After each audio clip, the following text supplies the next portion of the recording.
My father would call this a pile of rocks. However, he says the same about Stonehenge and Angkor Wat. However, this pile of rocks is older than both. By quite a lot, actually. This site is incredibly mysterious, and that means, unfortunately, conspiracy theorists flock to conclusions that don't make any sense. This site, however shrouded in its mystery, actually offers a lot of insight into how people once lived and what humans could achieve before advanced technology was even thought about. Hello and welcome to the channel, Superflare 5000. I am your host, Galileo, and today I'm going to be talking about a really old, really big monument in Turkey that challenges our understanding of early human society's evolution, Göbekli Tepe.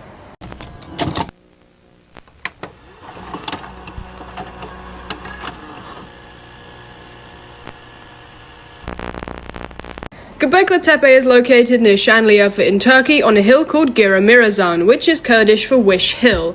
It's made up of several large circular enclosures made of limestone and is known for its large megaliths and intricate carvings. It was also known for being old as all hell and was only open to the public as a tourist site in 2019 after being classed as a UNESCO World Heritage Site the year before. There's a lot of things I want to cover about this site, so let's start at the beginning. Göbekli Tepe was sitting under the dirt for about 10,000 years, and in that time the top layer of the site was disturbed and often damaged by ploughing and farming over the land, many farmers thinking the tops of the site's iconic pillars were all just normal rocks and didn't think twice about it. In 1963, a group of archaeologists led by Halle Şambul from the Istanbul University and Robert John Braidwood from the University of Chicago were doing an archaeological survey of the Giremirazan area and stumbled upon some big old ancient rocks in the ground. At first, one of the archaeologists in the group, Peter Benedict, thought that they were just some sort of grave markers. They also found stone tools, which they took to mean that the site must have been inhabited in some capacity. The archaeologists dismissed the site as simply medieval and left it alone. Fun fact about Halle Şambul, she was an Olympic fencer and the first woman of Muslim descent to compete in the Olympics in 1936. She was actually invited to meet Hitler, but she and her teammate refused and basically told him and his regime to get bent. Absolute queen shit. Anyway, in 1995, German archaeologist Klaus Schmidt decided to re-excavate the site the previous group had dismissed. What he found was, other than several tombs, several massive pillars.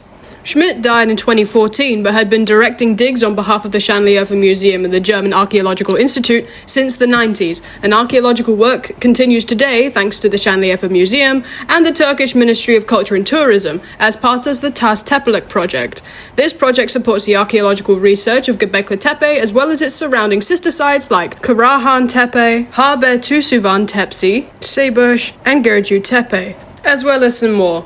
And I'd like now to apologize for my pronunciation of literally everything. These sites, especially Karahan Tepe and its ring of dick pillars, are thought to be interconnected with Göbekli Tepe somehow. Now, I'm going to cover why this site is so important to our understanding of human prehistory. Through radiocarbon dating, it has been found that Göbekli Tepe predates that other pile of rocks, Stonehenge, by 6,000 years. That's 7,000 years before the pyramids of Giza. Göbekli Tepe is estimated to be about 12,000 years old. To put that into perspective, it's pre-Neolithic. It's pre-agriculture, pre-organized religion, it's pre-wheel, pre-pottery, pre-absolutely fucking everything. This feat of artistic and architectural skill was thought to just not be possible for people of the pre-Neolithic age. At that point in time, humans were nomadic, we were still hunter-gatherers. There were no farms, no permanent settlements, so Göbekli Tepe challenges our understanding of the skill pre-Neolithic humans possessed. Göbekli Tepe is believed to be the link between the hunter-gatherer era and the start of the farming age. The site is huge, and according to ground-penetrating radar scans, is thought to be even bigger. There's about 20 structures that we can currently see, but under the ground there's probably about 200 more pillars in total. Why am I bringing this up? To emphasize the fact that this was previously believed to be an impossible feat for pre-Neolithic peoples. Göbekli Tepe is older than the creation of pottery. These hunter-gatherers were able to make all of these amazing, elaborate structures with intricate carvings with just stone tools and practically no experience. The reason Göbekli Tepe is thought to be the link between the hunter-gatherer age and the start of agricultural settlements is because the work that must have been put into this site is extraordinary. All these structures, all these megaliths, all the carvings are evidence of immense skill and organization. To be able to build a place like this, workers had to have settled for an extended period of time to be able to achieve building it. So really, they might have kick-started agriculture out of accidental necessity, because they couldn't go anywhere while working on this place. It has been found that there are two different time periods in the structures archaeologists have unearthed thus far. The older layer dates to about 9500 to 8800 BCE and contains the bigger monuments, circular enclosures, the iconic ring of T-pillars, and has far more elaborate carvings and symbols. The later layer dates from around 8800 to 8000 BCE and contains smaller rectangular rooms, smaller pillars that are often part of the walls rather than their own standing megaliths, and carvings that aren't as elaborate as their predecessors. Some people believe that the site went from a sort of communal ritual gathering place to a place of more quote-unquote domestic ritualistic activities. It's thought that in 1800 BCE the whole site was intentionally buried and became the hill. No one really knows why it was buried, and various theories have been debated for years. The site is split into 4 different main enclosures, A, B, C, and D, and they're named in the order in which they were discovered in, not based on how old they are. Enclosure D is the oldest part of the site found so far. So let's start in Enclosure A. It's referred to as a snake pillar building by archaeologists as it features predominantly snake carvings in its T-shaped pillars. You can find the T-shaped pillars in every enclosure, they're all staples, Göbekli Tepe's signature. There are obviously going to be theories on what all the carvings represent. Maybe the snakes symbolize renewal or transformation as snakes shed their skin and effectively become anew. Maybe they're a symbol of danger as they are in almost every other ancient culture. Enclosure B is home to the fox carvings. Each enclosure seems to have its own animal or symbols. Well, actually some animals are in more than one enclosure, but the more prominent ones are highlighted in each. People think that, like the snakes, the foxes are representations. Are they symbols of death or the underworld? Have they got something to do with trickery or deceit, as foxes are often associated with shiftiness? Are they symbols of a god? We won't ever know. The multiple layers of circular structures in Enclosure C contain a multitude of carvings of wild boars. People have theorized that the boars could represent food sources, as there were many hunted animal bones scattered around the site, including wild boar bones. Enclosure C is the largest enclosure, and it also features a carving of what I like to call the mystery creature. It's clearly a predator of sorts, but I couldn't find what anyone thought this thing was, and of course, we don't know what the carvers and builders meant by this, but archaeologists are pretty sure that it's more of a symbol than a depiction of hunting life, for example. Last but not least, we have Enclosure D. This enclosure features the famous twin megaliths. They are by far the tallest megaliths on the site, measuring to 5.5 meters tall and weighing in at about 10 tons each. They have carvings on them and they're anthropomorphic in a way. They seem to be faceless humans, the top stone being possibly a head or hat of some kind. They have arms and hands that come round the front, as well as belts and loincloths. They aren't small carvings, they're made to look like giant people. Apparently, they are the oldest known depictions of humans or human forms on this sculpted monumental scale. Enclosure D also apparently suffered a landslide at some point in its use. What the pillars and carvings are, or what they mean, will be debated forever, unless we build a time machine and go back to 12,000 years ago and ask the dudes who built it why they did all that.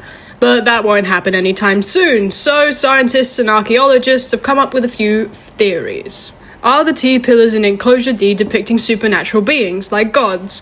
Maybe they're depictions of ancestors, like the Moai megaliths on Rapa Nui Island. Are they specific individuals, like leaders or chiefs or shamans? Are they abstract concepts of characters, like rain or fire or the sun?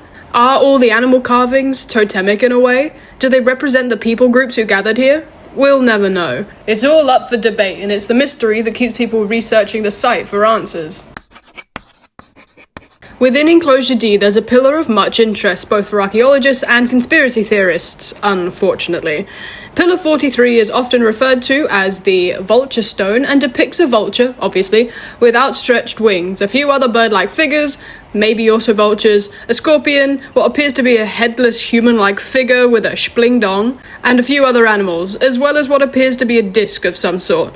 There are many theories surrounding what on earth these carvings could mean or what they could represent. Maybe it's a scene of a mythological story, like a creation story or a legend of ancient times. The animals representing fictional characters and events. Again, maybe the animals are symbols of the gods the people of ancient Göbekli Tepe worshipped. As mentioned earlier, perhaps they're all totemic markers, animals representing the different groups, tribes, or clans who came to Göbekli Tepe for ritualistic or ceremonial activities or other events, like a group logo or a coat of arms. The most popular theory archaeologists have come up with is that it's a scene depicting funerary rites, more specifically, an excarnation scene. Excarnation is a mortuary practice that includes leaving a corpse out to be consumed by the natural elements. These kinds of burials can come in the forms of ancient sky burials from Asia and Tibet, or tree burials of indigenous America. In the case of Göbekli Tepe's Pillar 43, many archaeologists believe that the vultures are the best example of evidence of this theory. In many cultures, vultures are seen as the scavengers that they are, and are associated with excarnation almost by default. The disc and the headless figure are sometimes thought to be, somewhat ironically, connected. The disc is theorized to be the head of the human being carried off by the main vulture. Further supporting evidence for the excarnation theory can be found in the skulls archaeologists have found all around the site. These skulls have been modified and carved somewhat decoratively, which I think supports the theory pretty well. And now the least popular theory, and I dare say it's a conspiracy theory, and it is very controversial, entirely unproven, and sort of frowned upon by archaeologists worldwide. Personally, I do not believe it in the slightest, but I wanted to mention it quickly while also tearing it to shreds in my own way. A paper was released in 2017, authored by Martin Sweatman and Dimitrios Tsikritsis from the University of Edinburgh. I probably pronounced that very wrong. In the paper, they argued that the animals on the vulture stone represented constellations. The scorpion represented the constellation of Scorpius and the vulture Sagittarius. Now, I think this is bullshit right off the bat, because humans didn't start quote-unquote officially mapping the stars until like 150 BCE. And considering Göbekli Tepe was buried and abandoned in like 1800 BCE, we can confidently assume they didn't think of the constellations in the way we do today. Secondly, they think the disk is the sun, and that all of this must conclude, along with the supposed constellations, that the carving is all a date stamp. First of all, what?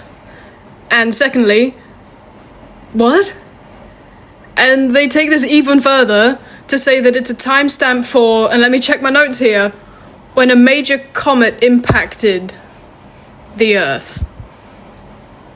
The comet in question possibly being the one that triggered the Younger Dryas Cold period in 10,800 BCE.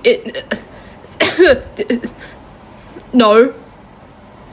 Like many archaeologists, I am going to ignore this nonsensical theory because it has no real evidence and is fully just pure speculation and guesswork. So, what do we think Göbekli Tepe was used for? Obviously, there are many theories. Like everything else about this site, we don't know very much for certain because it's 12,000 years old. It's still interesting to think about using what evidence archaeologists have gathered about this place. Klaus Schmidt, the man who helped open up the site for archaeological research in 1995, thought that Göbekli Tepe was used as a temple or a sanctuary, suggesting it was a sacred place where a myriad of rituals could have taken place. There's no evidence of permanent settlements or habitation, so it could have been a place people came to worship and things of that nature. As mentioned earlier, the carvings on all the pillars could have been spiritual symbols to the people who used the site. Perhaps Göbekli Tepe was used as a communal meeting place, as it's thought that the carvings could also represent the different groups of people who possibly came to visit the site. The hill could have been a social gathering place where groups of hunter-gatherers would make a pilgrimage to come hang out and feast with other families and clans. This could be supported by the amount of hunted animal bones and stone vessels found around the site. It could have been a place used for alliance-building rituals or something. Another find within the site that might be evidence for either one of these two theories are these bench things. They are also made of stone, obviously, and are built against or within the surrounding walls. What they could have been used for, we don't know, but it's been suggested they could have been seating for rituals, an offering platform thing, maybe sleeping areas for travelling pilgrims. Archaeologists have no clear idea. A less popular theory is that it's a big old astronomical observatory or something of the sort. Again, this is sort of teetering on the conspiracy theory fence. People think the enclosures align with the stars or something. Of course, it's not totally implausible because we will never know the real intentions of the people who built it. But lots of archaeologists worldwide remain really quite skeptical about this thought. So what Göbekli Tepe is and what all its pillars and carvings mean are all mysteries lost to time. What we do know, however, is that humans are amazingly creative and intelligent creatures. I hate it when conspiracy theorists dismiss the artistry and wondrous creations of real human beings for theories involving aliens or supernatural beings. I'm looking at you, Graham Hancock. It's not fair to disregard the incredible ingenuity of human beings in favor of theories with no proof or evidence, because you don't believe humans could have achieved these feats all by themselves with practically no technology. A little distance from Göbekli Tepe is the limestone quarry that the builders used to retrieve their building stones from. We know this because archaeologists found a 7-meter-long stone in it, which clearly was an unfinished pillar. If this had been put into the site, it would have been the tallest and heaviest pillar in Göbekli Tepe.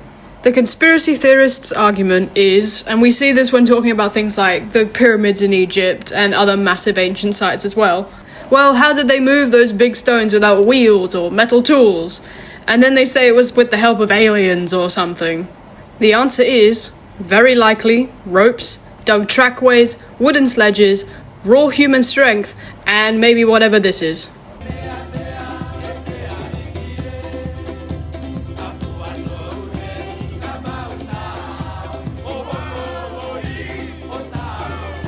It was all humans. It has always been humans. Do not ignore the determination and creative problem-solving skills of the human race, no matter how long ago they lived or how limited their technology was.